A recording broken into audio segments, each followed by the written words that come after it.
अमितानां महाशब्दो यान्ति भूतानि संभवम् ततः तेषां महाभूत शब्दो अयमुपपद्यते। चेष्टावायु खमाकाशमुष्माग्निः सलिलं द्रवः पृथ्वी चात्र संघातः शरीरं पांच भौतिकम। वृक्षाणाम चेतनत्वम, चैप्टर नंबर 2, संस्कृत पद्य पीयूषम का द्वितीय पाठ। वृक्षाणाम चेतनत्वम यानी वृक्षों की चेतनता। इस पाठ के सबसे पहले श्लोकों का हम हिंदी अनुवाद कराएंगे। तत्पश्चात सूक्तियों का मैंने अलग से वीडियो आपको दे दिया है। तो सबसे पहले श्लोकों का हिंदी अनुवाद कराएंगे। इसके बाद आपके श्लोकों का जो महत्वपूर्ण श्लोक है परीक्षा की दृष्टि से, उनका संस्कृत अनुवाद और साथ ही साथ इस चैप्टर से बनने वाले बहुविकल्पी प्रश्न कराएंगे। ठीक है, तो शुरुआत में हम लोग क्या देखते हैं, वृक्षाणाम चेतनत्वम पाठ देखते हैं। और वृक्षाणाम चेतनत्वम पाठ का जो पहला श्लोक है, इस पाठ में क्या है कि जो एक है भृगु, और मतलब ये पाठ जो है महाभारत से लिया गया है। भृगु हैं और भारद्वाज दो लोग हैं। महाभारत से पाठ लिया गया है और उसमें दिखाया गया है कि वृक्षों में भी अन्य प्राणियों के समान चेतनता होती है, वृक्षों में भी जीवन होता है, वृक्षों में भी जान होती है, और सुख दुख का अनुभव भी वृक्ष करते हैं। और यह सिद्ध कर दिया है इस पाठ में कि वृक्षों में वाकई में जान और जीवन होता है। अतः उनके साथ भी मनुष्यों को सद्व्यवहार करना चाहिए। भरद्वाज जो हैं वो प्रश्न करते हैं, महर्षि भरद्वाज, और भृगु जो हैं उसका समाधान करते हैं। भरद्वाज जी समाधान करते हैं, भृगु जी प्रश्न पूछते हैं। भृगु जी समाधान करते हैं, भरद्वाज जी प्रश्न करते हैं। तो सबसे पहले भृगु उवाच है। देखिए, अगर आपने अभी तक ज्ञान सिंधु क्लासेस में ऐप में पेड बैचेस ट्राई नहीं किए हैं तो एक बार जाइए और YouTube पर डेमो देख लीजिए। अगर हम अच्छा पढ़ाते हैं तो आप जरूर कोर्स लें और भरपूर फायदा उठाएं। संस्कृत में 70 में 70 का टारगेट फिट करके चलें। ठीक है, समझिए। अब यहां से पहला श्लोक हम लोग देखते हैं, थोड़ा सा बड़ा कर लेते हैं। आराम से जब एक एक चीज समझेंगे तो बिल्कुल समझ में आ जाएगी कि अमिता नाम महाशब्दो यान्ति भूतानि संभवम। अमिता नाम माने होता है असीमितों के लिए, महाशब्दों असीमितों के लिए, महाशब्दों यानी महाशब्द का प्रयोग। ठीक है, यान्ति भूतानि संभवम कहने का मतलब है असीमित पदार्थों के लिए महाशब्द का प्रयोग होता है। ठीक है, अब इनमें भौतिक पदार्थ उत्पन्न होते हैं, इस कारण से इन पदार्थों के लिए महाशब्द, जो महाभूत शब्द है, वो उसका प्रयोग उपयुक्त लगता है। ठीक, ततः माने इसलिए, तेषाम माने उनको, उनके लिए, महाभूत शब्दों, महाभूत शब्द अयम माने यह, उपपद्यते माने उपयुक्त लगता है। अब भूतानि संभवम माने भौतिक पदार्थ उत्पन्न होते हैं। ठीक है, अमिता नाम महाशब्दो यान्ति भूतानि संभवम, असीमितों के लिए या असीमित पदार्थों के लिए महाशब्द का प्रयोग होता है। यान्ति माने कह सकते हैं होता है, हो जाता है, जाता है। अब इसमें यान्ति माने हो जाते हैं या होते हैं, यह भी कह सकते हैं आप। ठीक है, तो संभवम माने उत्पन्न, यान्ति माने होते हैं, भूतानि माने भौतिक पदार्थ। संभवम माने उत्पन्न, भूतानि माने होते हैं, भौतिक पदार्थ। भूतानि माने भौतिक पदार्थ, यान्ति माने होते हैं।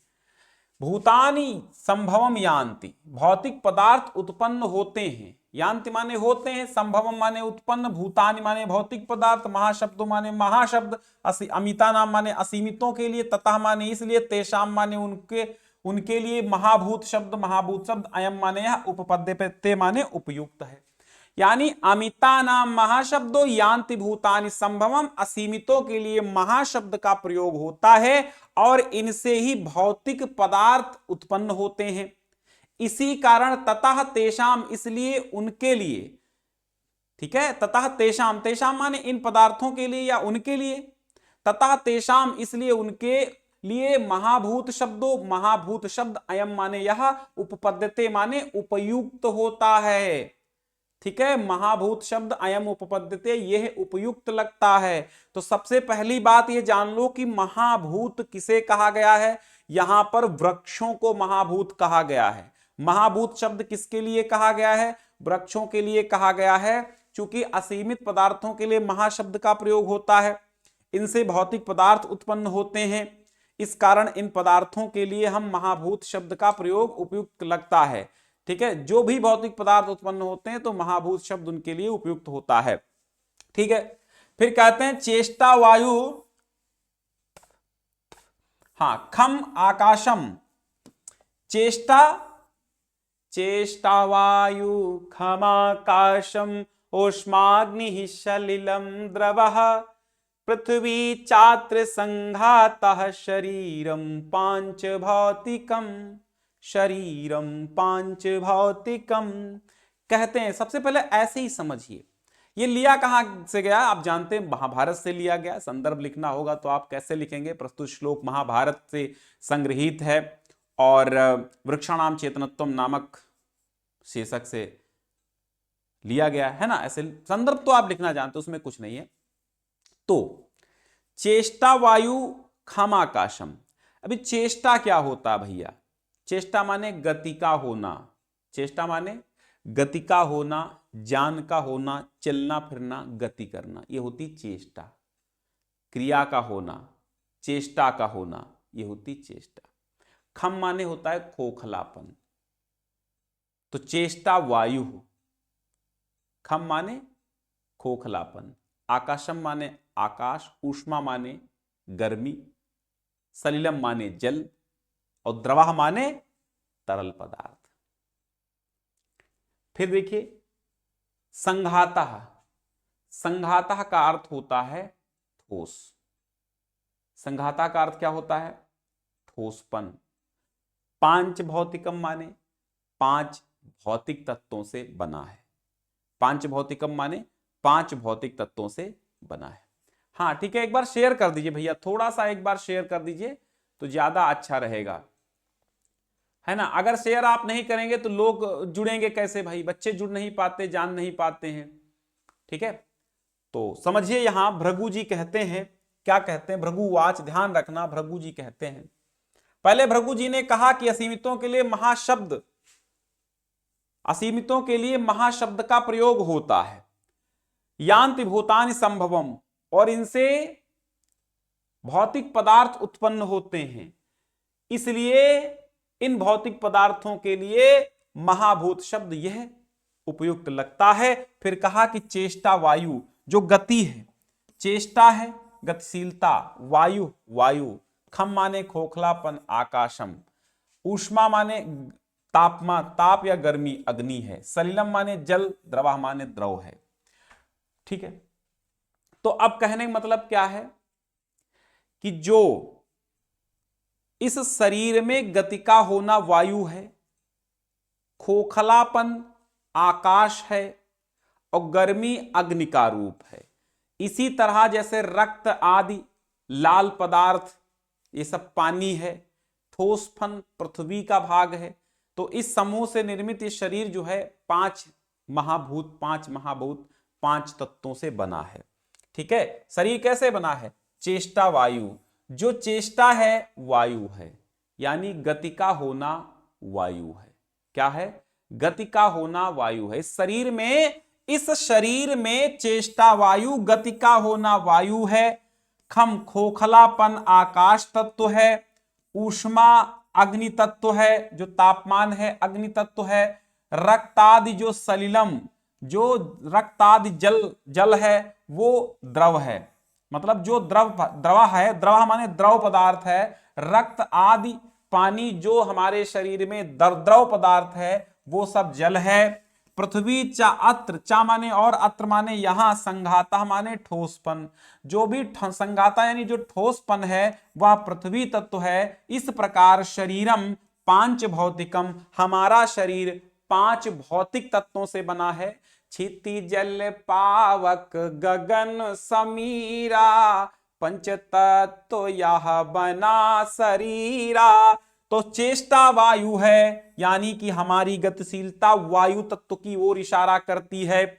खम आकाशम ऊष्मा अग्नि, खोखलापन आकाश तत्व है, ऊष्मा अग्नि, और जो ऊष्मा है, जो हमारे शरीर का तापमान है वो अग्नि तत्व है। और सलिलम द्रवम, द्रवा जो रक्त आदि द्रव पदार्थ हमारे शरीर में भरे हैं वो जल तत्व है। और पृथ्वी चात्र संघाता, और पृथ्वी संघाता माने जो ठोसपन है वो यहां पर पृथ्वी तत्व है। इस प्रकार शरीर पांच महाभूतों से निर्मित है, हमारा शरीर पांच महाभूतों से निर्मित है। इत्येतैः पंचभिभूतैर्युक्तं स्थावर जंगमम, इत्येतैः पंचभिभूतैर्युक्तं, इति एतैः पंचभिभूतैः युक्तं स्थावर जंगमम, श्रोतं घ्राणं रसः स्पर्शो दृष्टिः च इंद्रिय संगिता।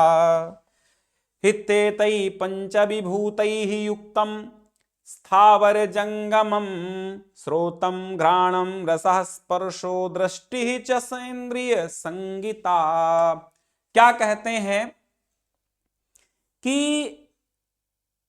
इति माने इस प्रकार, एतैः पंचभिभूतैः, इन पांच तत्वों से युक्त स्थावर जंगम, स्थावर जंगम मतलब जड़ और चेतन रूप संसार है।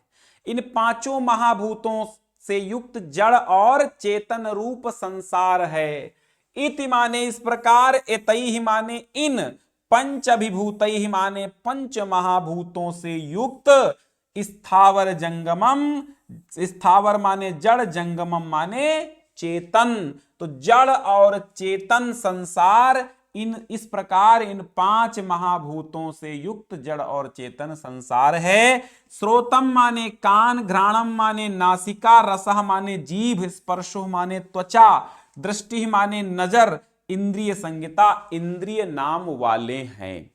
कान, नाक, जीभ, स्पर्श और दृष्टि ये पांचों इंद्रिय नाम वाले हैं। यानी हमारी जो पांच ज्ञानेंद्रियां हैं वो क्या हैं? कान है, नाक है, जीभ है, त्वचा है, आंख है। ये पांच क्या? एक, दो, तीन, चार, पांच। कहा कि इस प्रकार पांच महाभूतों से युक्त संपूर्ण संसार के जड़ और चेतन प्राणी सब पंच महाभूतों से युक्त हैं। और कान, नाक, जीभ, त्वचा ये सब, दृष्टि, आंख, कान, नाक, त्वचा, जीभ, दृष्टि ये सब इंद्रिय नाम वाले हैं। क्लियर हुआ इतना? आगे बढ़े।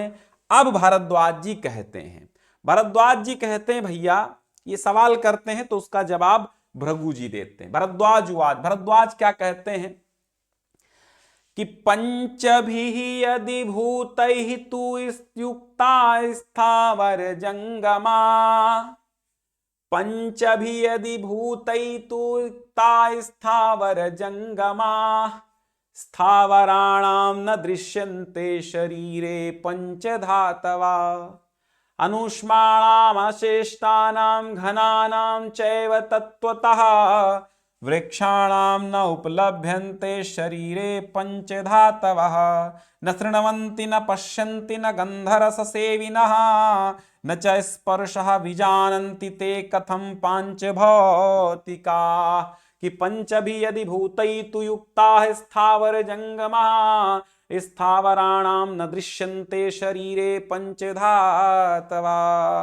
कहते हैं कि अगर, ठीक है, देखिए लाइक वाइक करते रहिए, हाँ लाइक वाइक करते रहिए भैया, लाइक वाइक बिल्कुल करते रहिए। हाँ, तो इसमें क्या कहते हैं कि पंचभिः यदि, पंचभिः मतलब होता है पांच, यदि ये 5 तत्वों से युक्त हैं, पंचभी यदि भूतैः तु युक्ताः स्थावर जंगमा। तो पंचभी माने 5, यदि माने यदि, भूतैः माने भूतों से यानी तत्वों से, युक्ता माने युक्त हैं, स्थावर माने जड़, और जंगमा माने चेतन।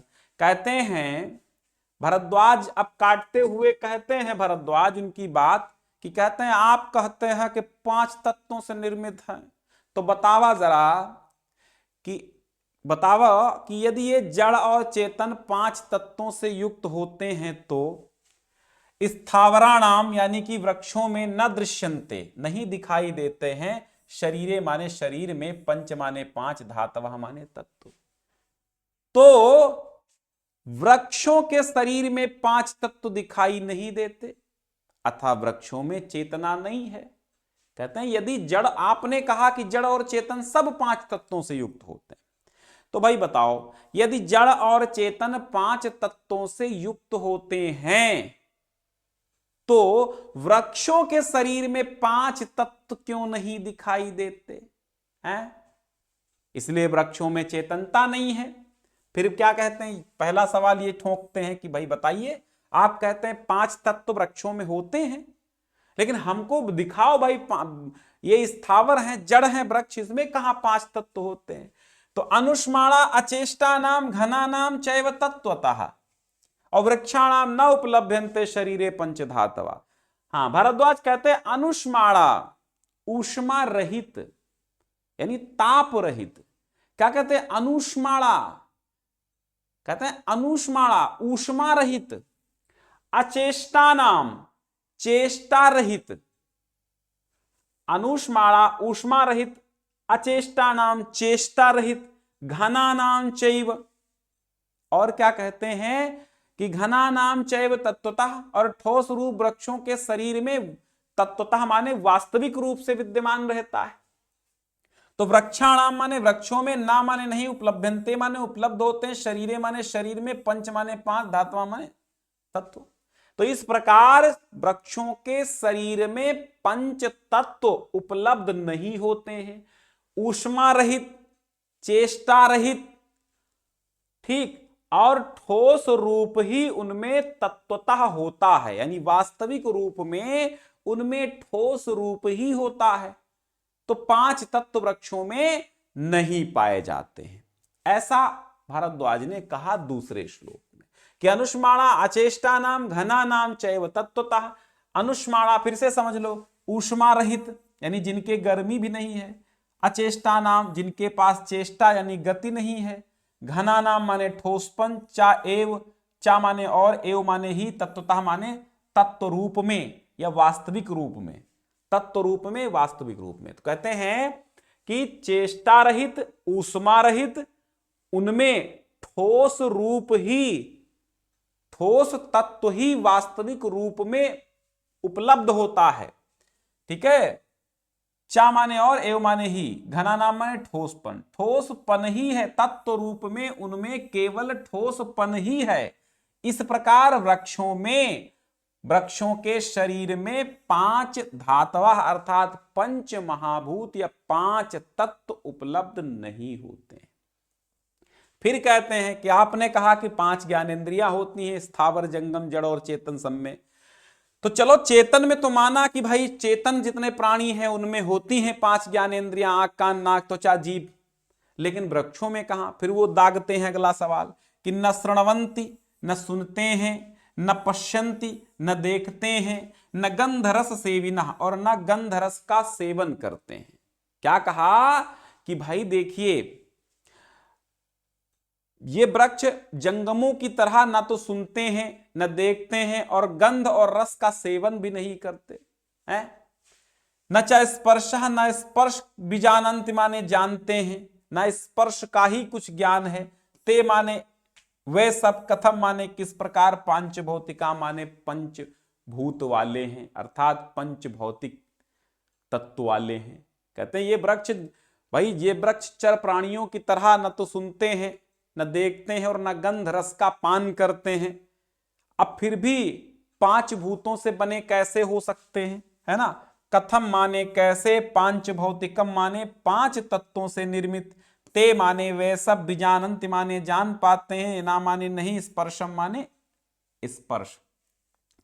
कि न श्रृणवंती, न तो सुन पाते हैं, न पश्यंती, न देख पाते हैं, न गंध रस सेविना, और न गंध और रस का सेवन कर पाते हैं, न चा स्पर्श, न स्पर्श ही जान पाते हैं। तो इस प्रकार वे वृक्ष किस कैसे पांच महाभूतों वाले हुए।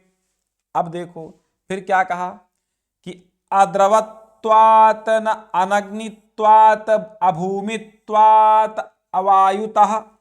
ये समझो, इसकी विच्छेद करोगे तो बनेगा कि अद्रवत्वात्, अनग्नित्वात्, अभूमित्वात्, अवायुतः, आकाशस्य अप्रमेयत्वात्, वृक्षाणां नास्ति भौतिकम्। उन्होंने क्या कहा कि वृक्षाणाम नास्ति भौतिकम अद्रवत्वात्। अद्रवत्वात् का मतलब क्या हुआ? देखो भैया, हम कमेंट अभी नहीं पढ़ पाएंगे, आप लाइक कर दीजिए, शेयर कर दीजिए, सब कर दीजिए, बस पढ़ते रहिए, क्योंकि कमेंट पढ़ने में डिस्टरबेंस होता है ना। ठीक, हाँ। तो क्या कहा कि अद्रवत्वात्। अद्रवत्वात् माने द्रव पदार्थ न होने से, यानी रक्तादि द्रव पदार्थ न होने से। आप ऐसे लिखेंगे, रक्तादि द्रव पदार्थ न होने से। अनग्नित्वात्, अग्नि तत्व आदि न होने से। ऐसे पढ़ेंगे, अद्रवत्वात्, द्रव पदार्थ आदि न होने से। अनग्नित्वात्, अग्नि आदि ताप न होने से। अभूमित्वात्, भूमि आदि तत्व न होने से। ठीक है। अवायुतः, वायु तत्व न होने के कारण। आकाशस्य अप्रमेयत्वात्, आकाशस्य और आकाश तत्व के न होने से। आकाश से अप्रमेयत्वात् का मतलब क्या होता है?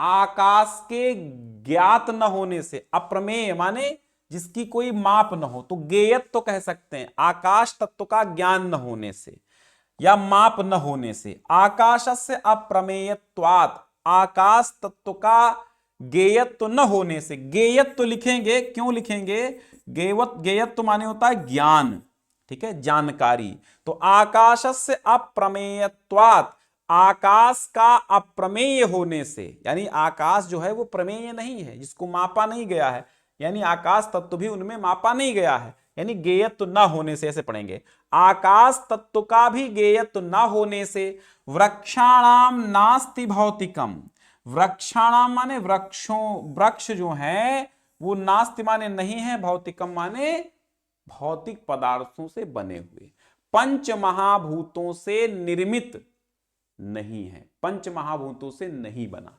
भौतिकम का मतलब पंच महाभूतों से नहीं बना। नास्ति भौतिकम, पंच महाभूतों से नहीं बने। कि द्रव मतलब रक्तादि द्रव पदार्थ ना होने से, अग्नि आदि तत्व ना होने से, भूमि आदि तत्व ना होने से, वायु तत्व ना होने से, आकाश के ज्ञेयत्व ना होने से वृक्ष जो हैं वो पंच भौतिक नहीं है। अब भृगु जी का जवाब सुनिए और आपको भी लगेगा कि हां भैया, वृक्षों में जीवन होता है, वृक्षों में जान होती है। भृगु जी बिल्कुल प्रूफ कर देते हैं, इट्स राइट, कि वृक्षों में भी जान होती है।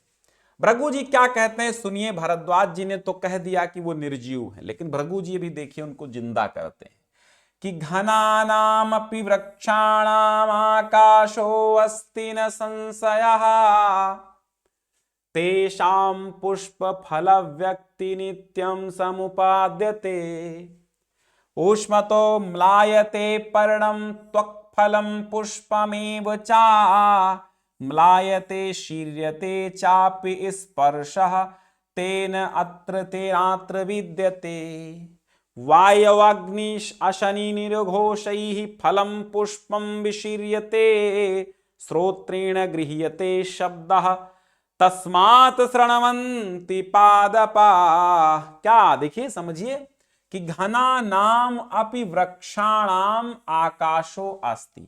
घना नाम माने होता है ठोसपन। घना नाम माने क्या होता है? ठोसपन। कहते हैं जो ठोस रूप है। ठोस रूप होते हुए वृक्षों में आकाश तत्व होता है। घना नाम अपि, ठोस रूप होने पर भी, वृक्षाणाम माने वृक्षों में, आकाशो अस्ति, आकाश तत्व होता है, न संशयः, इसमें शंका नहीं है, इसमें संदेह नहीं है। घना नाम अपमाने ठोसपन, घना नाम ठोसपन, अपिमाने भी, वृक्षाणाम माने वृक्षों में, आकाशो माने आकाश, अस्ति माने है, ना माने नहीं, संशय माने संदेह है, इसमें संदेह नहीं है। ठोस रूप होने पर भी वृक्षों में आकाश तत्व है, इसमें शंका नहीं है। तेषाम पुष्प फल व्यक्ति नित्यम समुपाद्यते। तेषाम, फिर क्या कहा उन्होंने कि भाई वृक्षों में ठोस रूप है, वो आकाश तत्व है। ठीक, इसमें शंका नहीं है, क्योंकि उनकी फूल और फलों की उत्पत्ति नित्य संभव होती है। क्या कहा? तेषाम पुष्प फल व्यक्ति नित्यम समुपाद्यते। इसलिए उनकी फूल और फलों की उत्पत्ति नित्य प्रति संभव होती है। ठीक है, नित्य प्रति, नित्यम माने नित्य प्रति, समुपाद्यते माने उत्पन्न होते हैं, संभव होती है। घना नाम वृक्षाणाम आकाशो अस्ति न संशया, ठोस रूप होने पर भी वृक्षों में आकाश तत्व होता है, इसमें कोई शंका नहीं है, क्योंकि उनमें पुष्प और फल उत्पन्न करने की क्षमता होती है। क्या कहा? कि फूल और फल की उत्पत्ति नित्य संभव होती है, इसलिए उनमें आकाश तत्व है। कहते हैं उष्मतो म्लायते पर्णम। उष्मतो माने अग्नि से, ताप से, उष्मतो माने ताप से, यानी कि धूप से। अभी धूप हो जाए तो पत्ते क्या होते हैं वृक्षों के? सूख जाते हैं। देखा आपने, मुरझा जाते हैं, सूख जाते हैं। तो कहा, भृगु जी ने कहा कि उष्मतो म्लायते पर्णम। उष्मतो माने ऊष्मा पाकर के, म्लायते माने मलिन हो जाते हैं, पर्णम माने पत्ते, त्वक माने त्वचा, फलम माने फल, पुष्पमेव चा, पुष्प और, ठीक है, फल और पुष्प, चा माने और। कहते हैं आपने देखा कि उष्मतो म्लायते पर्णम त्वकम फलम पुष्पमेव चा। कहते हैं कि गर्मी के कारण पत्ता मुरझा जाता है, उनकी छाल, फल और फूल भी कुम्हला जाते हैं। ठीक, पुष्पम माने पुष्प, एव माने ही, चा माने और, फलम माने फल, त्वक माने त्वचा, यानी कि छाल, पर्णम माने पत्ते। उष्मतो मलायते, उष्मतो माने गर्मी के कारण, मलायते माने मलिन हो जाते हैं, मुरझा जाते हैं, कुम्हला जाते हैं, पत्ते, त्वचा, फल, फूल, पत्ते, छाल, फल, फूल सब मुरझा जाते हैं गर्मी पाकर। मलायते शीर्यते, मलायते माने कुम्हला करके, शीर्यते माने बिखर जाते हैं, चाप माने और भी कुम्हला करके बिखर जाते हैं। इसलिए स्पर्शः तेन अत्र विद्यते, इसलिए उनमें स्पर्श भी विद्यमान होता है। उन्होंने पक्का कर दिया कि भाई पत्ते, फूल, फल, छाल उनकी गर्मी लगने के कारण सूख जाती है, इसलिए उनमें स्पर्श तत्व भी विद्यमान है, यानी उनमें भी स्पर्श इंद्रिय है, त्वचा का ज्ञान है उनमें भी। गर्मी लगने से मुरझाते नहीं भैया, अगर ज्ञान नहीं होता वृक्षों को, ठीक है, क्योंकि पत्थर नहीं मुरझाता, लेकिन वृक्षों में ज्ञान होता है, जान होती है। इसलिए कहते हैं कि उष्मतो म्लायते पर्णम त्वक फलम पुष्पमेव चा, म्लायते शीर्यते चापि स्पर्श तेन अत्र विद्यते। ठीक है, कहते हैं इसलिए उनमें स्पर्श विद्यमान होता है। फिर देखिए, वायु अग्नि अशनि निर्घोषैः फलम पुष्पम विशीर्यते, श्रोत्रेण गृह्यते शब्दः तस्मात् श्रवन्ति पादपाः। वायु अग्नि और अशनि निर्घोषई, अशनि माने बादल के गरजने से। वायु, अग्नि और बादल के गरजने से फलम पुष्पम विशीर्यते, फल और पुष्प गिर जाते हैं, बिखर जाते हैं टूटकर। विशीर्यते माने गिर जाते हैं, टूट जाते हैं। श्रोत्रेण माने कान, श्रोत्रेण माने शब्द, श्रोत्रेण माने हम कहेंगे शब्द या आवाज कहेंगे, ठीक है, आवाज।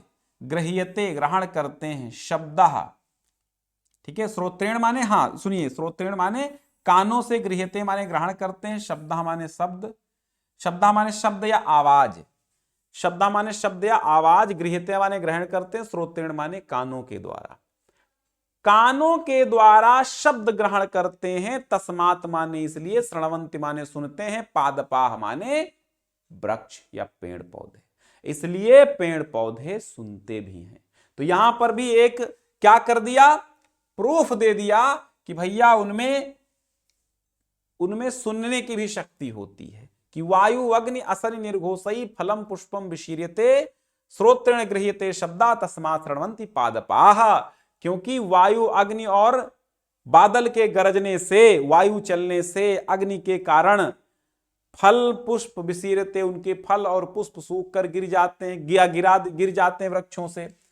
इसलिए शब्द गृह्यते श्रोत्रेण, इसलिए कानों के माध्यम से वे शब्द ग्रहण करते हैं, इसलिए तस्मात् शृण्वन्ति पादपा, इसलिए जो पादप हैं, जो वृक्ष हैं, वो सुनते हैं।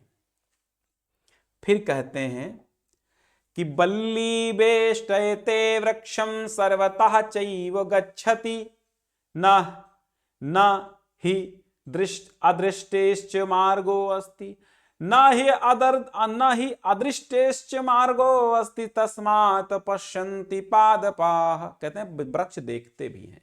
कैसे देखते हैं समझो, ठीक है। एक मिनट, आप लोग थोड़ा सा यार आपस में चैट काहे कर रहे हो? हाँ, ऐप पे आप ले सकते हैं कोर्स।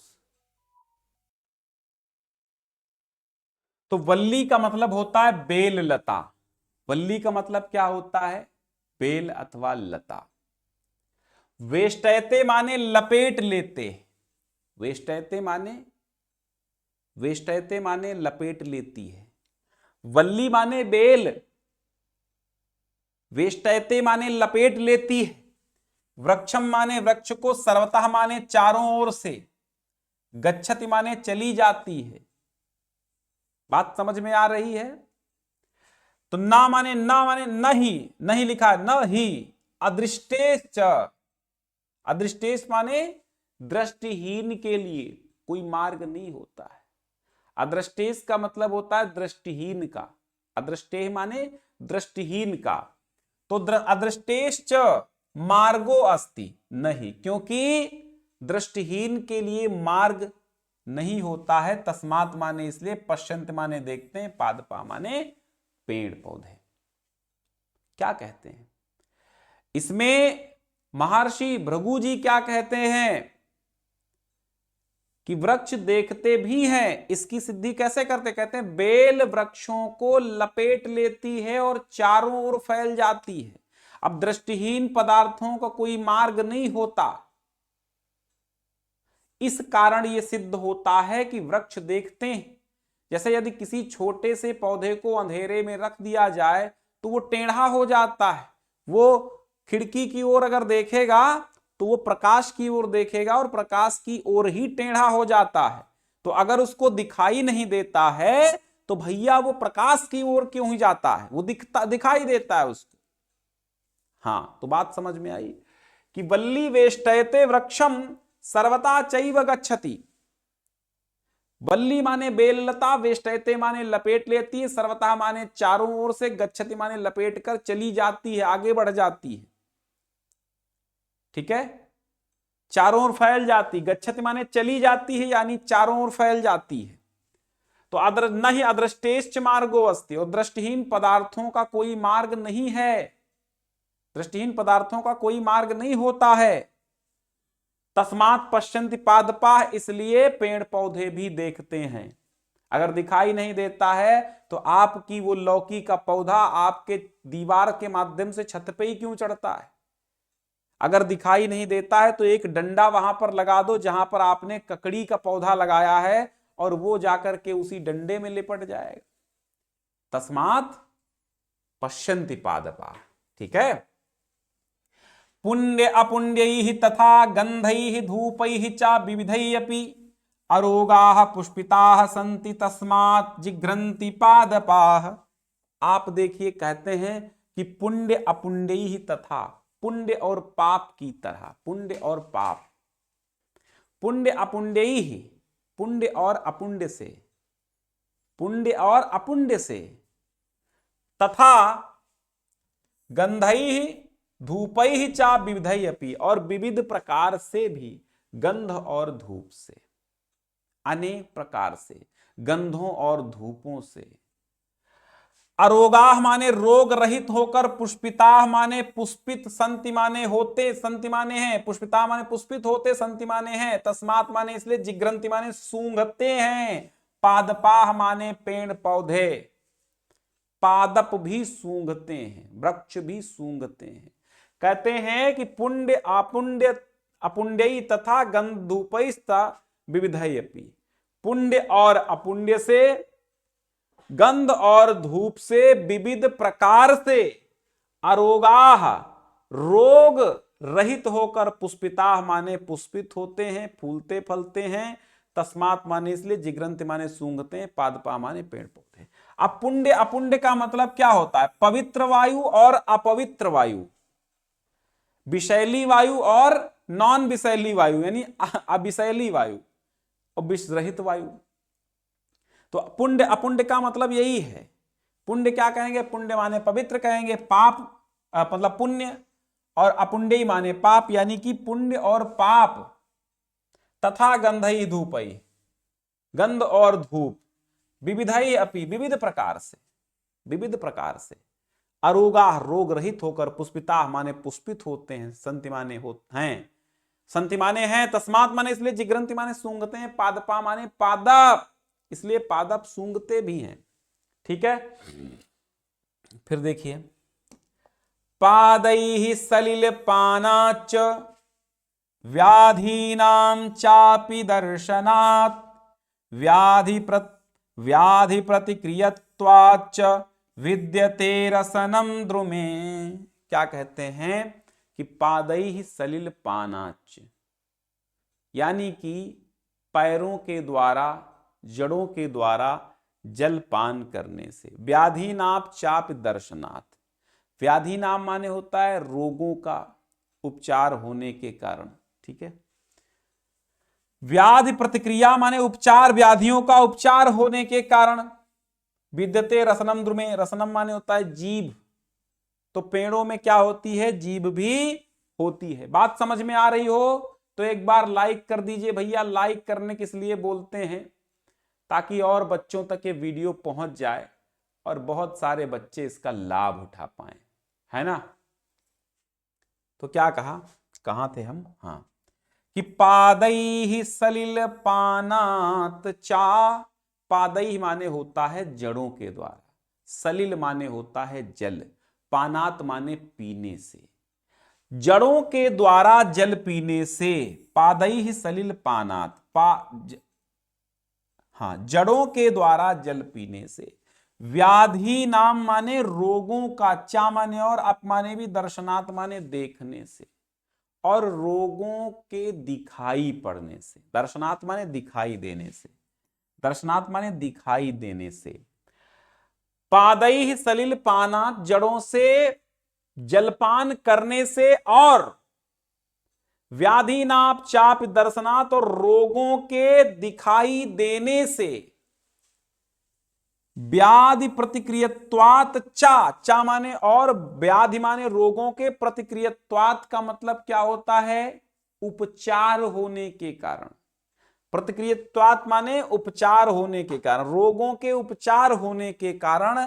विद्यते रसनम द्रुमे, द्रुमे माने पेड़ में, विद्यते माने होती है, रसनम माने जिह्वा, जिसको कहते हैं स्वाद इंद्रिय। इसलिए वृक्षों में स्वाद लेने की भी क्षमता होती है। ठीक है, फिर समझो। वक्त्रेण उत्पलनालेन यथोर्ध्वं जलमाददेत्, वक्त्रेण उत्पलनालेन यथोर्ध्वं जलमाददेत्, तथा पवन संयुक्ता पादैः पिबति पादपाः। अब कहते हैं वक्त्रेण उत्पल नालेन। वक्त्रेण का मतलब होता है मुख से, उत्पल नालेन माने होता है कमल दंड से।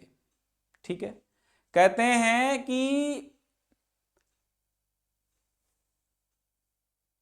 क्या बोला, हाँ, वक्त्रेण, वक्त्रेण उत्पल नालेन। वक्त्रेण माने मुख। देखो हमारे पढ़ाते वक्त थोड़ा सा टाइम तो ज्यादा लगेगा, मैं धीरे धीरे समझाता हूं, स्पीड में भी समझा दूंगा तो रट रट कुछ नहीं जान पाओगे, वो ऊपर से बाउंस हो जाए। लेकिन ऐसे आपको लगता होगा कि आपको चीजें आपके दिमाग में भरी जा रही हैं। ठीक है, ठीक है। तो वक्त्रेण माने मुख से, उत्पल नालेन माने कमल नाल से, यथा माने जैसे, ऊर्ध्वम माने ऊपर से, जलमाददेत माने जल दिया जाता है। कहते हैं जैसे कमल दंड से मुख के द्वारा जल ऊपर दिया जाता है ना।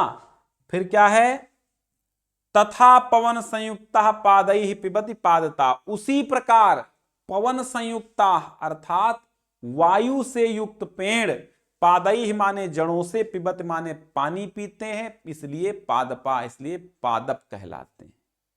ठीक है, कहते हैं कि कुछ जो जैसे कमल दंड से मुख के द्वारा जल ऊपर दिया जाता है, वैसे ही वायु से युक्त पेड़ अपनी जड़ों से जल पीते हैं। ठीक, बात समझ में आई।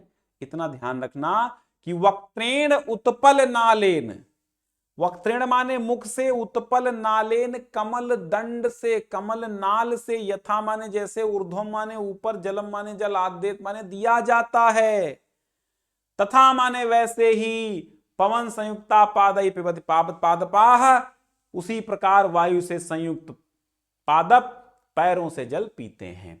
अब देखिए, सुख दुखयोश्च ग्रहण,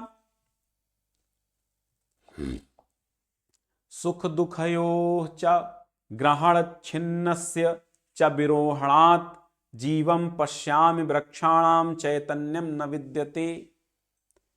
कहते हैं सुख दुखयोश्च ग्रहण छिन्नस्य च विरोहणात्। सुख दुख से माने सुख और दुख। ठीक, इसमें यह बताया गया है कि जैसे अन्य प्राणी हैं वैसे भी वृक्ष भी हैं, सुख दुख का अनुभव करते हैं, उनमें भी चेतना होती है, उनमें भी जान होती है। महर्षि भृगु फिर कहते हैं कि वृक्षों के सुख और दुख का अनुमान करने से, कटे हुए जो अंकुर आने से उनमें जीव देखता हूं, उनमें निर्जीवता नहीं है, वो भी चेतन रूप में है। ठीक, तो क्या कहते हैं कि सुख दुखयोश्च ग्रहण छिन्नस्य, सुख दुखयोश्च ग्रहण छिन्नस्य। थोड़ा सा इसको विच्छेद करें तो समझ में आए। सुख दुखयोः चा ग्रहणात्, अब ये अलग है छिन्नस्य चा विरोहणात्। जीवम पश्यामि, जीव देखता हूं, वृक्षाणाम चैतन्यम न विद्यते। अब यहां वृक्षाणाम चैतन्यम नहीं, वृक्षाणाम अचैतन्यम न विद्यते। वृक्षाणाम, अब यहां आधा मां कर दोगे तो आ निकल आएगा, तो वृक्षाणाम अचैतन्यम न विद्यते। ठीक है, वैसे तो मैंने स्क्रीन रिकॉर्डिंग इसके लेक्चर सारे करा दिए हैं, बट फिर भी हम सोचते जितने और अच्छे से हो जाएं इस बोर्ड पे तो वही अच्छा है, नवीन कर दें सब। सुख और दुख के ग्रहण करने से, ग्रहणात् माने ग्रहण करने से, अनुमान लगाने से। भृगु जी क्या कहते हैं कि वृक्षों के सुख और दुख का अनुमान करने से। ठीक है, सुख दुखयोश्च ग्रहणात्, वृक्षों के सुख और दुख का ग्रहण करने से, यानी सुख और दुख का अनुमान करने से, छिन्नस्य च विरोहणात्। अब छिन्नस्य च विरोहणात् का मतलब क्या होता है? कटे हुए के अंकुर आने से। छिन्नस्य माने कटे हुए, चा माने और विरोहणात माने अंकुर आने से। विरोहणात माने उग जाने से, कटा हुआ भी ना उग जाता है। तो छिन्नस्य चा विरोहणात, कटे हुए से भी अंकुर आने से जीवम पश्याम, मैं जीव देखता हूं, वृक्षों में जीव देखता हूं। वृक्षाणाम अचैतन्यम न विद्यते, उनमें अचेतनता नहीं होती है, यानी वृक्षों में भी चेतनता होती है। बात समझ में आई? वृक्षाणाम अचैतन्यम न विद्यते, वृक्षों में अचैतन्यम नहीं होता है, उसमें चैतन्यम होता है। ठीक है। तेन तत् जलम आदत्तम जरयति अग्निमारुतौ आहार परिमाणाच स्नेहो वृद्धिश्च जायते। इसका मतलब क्या हुआ? तेन माने इसलिए, यही तो होगा तेन माने।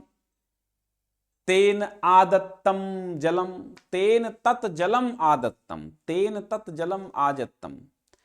तो तेन तत् जलम आदत्तम, भृगु जी कहते हैं कि जो है वृक्ष के द्वारा ग्रहण किए गए जो उस जल को अग्नि और वायु भी पचाते हैं, और आहार के पचने में चिकनापन और बढ़ता है। तो इसमें यही बताया गया है कि वृक्ष खाते हैं और उनकी पाचन क्रिया भी होती है। ठीक है, कि वृक्ष खाते भी हैं और उनकी पाचन क्रिया भी होती है। तेन किसके लिए प्रयुक्त है? यहां पर तेन वृक्षों के लिए प्रयुक्त है। तेन जलम तत् माने उस, जलम माने जल के, आदत्तम माने ग्रहण करने से, उनके, उनके द्वारा, किनके? तेन माने उनको या उनके द्वारा, तत् माने उस, जलम माने जल को, आदत्तम माने ग्रहण करने से, जरयति माने पाचन कर देते हैं, पचा देते हैं, अग्नि मारुतो, अग्नि और वायु पचा देते हैं। उस जल को ग्रहण करने से, उनके उन जल को ग्रहण, उनके उस जल को ग्रहण करने से मारुत और, यानी पौधों के द्वारा, पेड़ों के द्वारा ग्रहण किए गए जल को जरयति माने पचा देते हैं या जला देते हैं, अग्नि मारुतो, अग्नि और वायु पचा देते हैं।